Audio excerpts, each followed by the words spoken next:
বলবো জানি না, আমাকে নিয়ে ভালো কিছু কোনোদিন বলতে পারে না। ভালো কিছু থাকলে তো তবে না বলবো না, মানে কিছু তো ভালো আছে। তো 2021 থেকে ও আমাদের এখানে পার্মানেন্টলি শিফট করে। ও আগে একটা অন্য জায়গাতে ও ফ্ল্যাট নিয়ে থাকতো। তো আমি ওকে ইনসিস্ট করি প্রথমে, নইলে ওর সবসময় ওর থাকার জায়গা আছে। মানে আমি যখনই ঝগড়া করি, বলি যে দিদি ছাড়া তোর চলবে না, ওর মানে থাকার জায়গাও রেডি, খেতে দেওয়ার লোকও রেডি।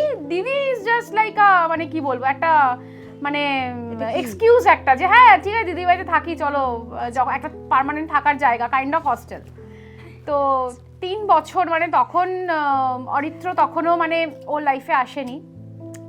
আর ও ম্যাট্রিমনিতে আমি ওর প্রোফাইল খুলে দিয়েছিলাম। এবার সেই প্রোফাইলটা যে ও অপারেট করে সেটা আমি জানতাম না।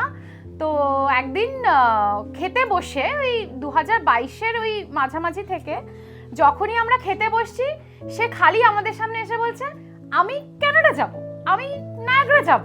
তো ইনিশিয়ালি তখন আমরা ভাবতাম যে জব পারপাসে বা ওয়ার্ক, হয়তো কাজের রিলেটেড কোনো ইয়েতে যাবে। তো একদিন আমার ওর ফেসবুক প্রোফাইলে একটা কনস্ট্যান্ট লাইক হচ্ছে অরিত্র ব্যানার্জি। সেটা দেখে আমার একটু ডাউট হলো যে হু ইজ অরিত্র ব্যানার্জি, যে কনস্ট্যান্ট সবেতে মানে ছবি আপলোড করলে ফার্স্টে অরিত্র ব্যানার্জি, মানে একটা 1 সেকেন্ড হয়েছে অরিত্র ব্যানার্জি সিনে চলে এসছে। তো একে তখন আমরা ডিসকভার করলাম যে এই হচ্ছে হিরো অফ ক্যানাডা। ঠিক আছে ঠিক আছে, এর জন্যই এ খালি নায়াগ্রা যাব, ক্যানাডা যাব, এই যাব ওই যাব, এসব চলতো।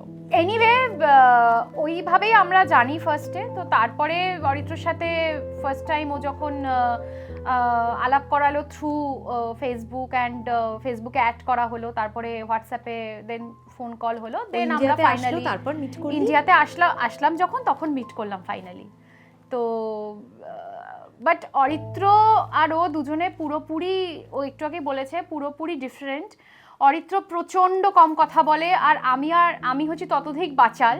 মানে আমার সামনে যতবার অরিত্র এসেছে, অরিত্রকে দেখে আমার নিজের খারাপ লেগেছে যে আমি এত কথা বলছি আর ও বেচারা চুপ করে বসে আছে। আর নেচার কিছুটা সিমিলার, কারণ ও একটু ইন্ট্রোভার্ট, কিন্তু আই উইশ কি ওরা খুব ভালো থাকুক। And Aritra is a nice guy. আর ও কীরকম সেটা আমি এখানে বলতে পারছি না, প্লিজ। আমি কোনোদিন বলিনি আজ অব্দি যে she is the best sister, or ও কখনো অ্যাডমিট করেনি কি I am the best elder sister.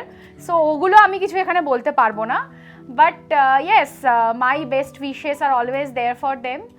তো আমি প্রে করি যেন ওরা খুব ভালো থাকে, সুখী থাকে, সুস্থ থাকে। And I wish them good luck from my side. Thank you. That's it.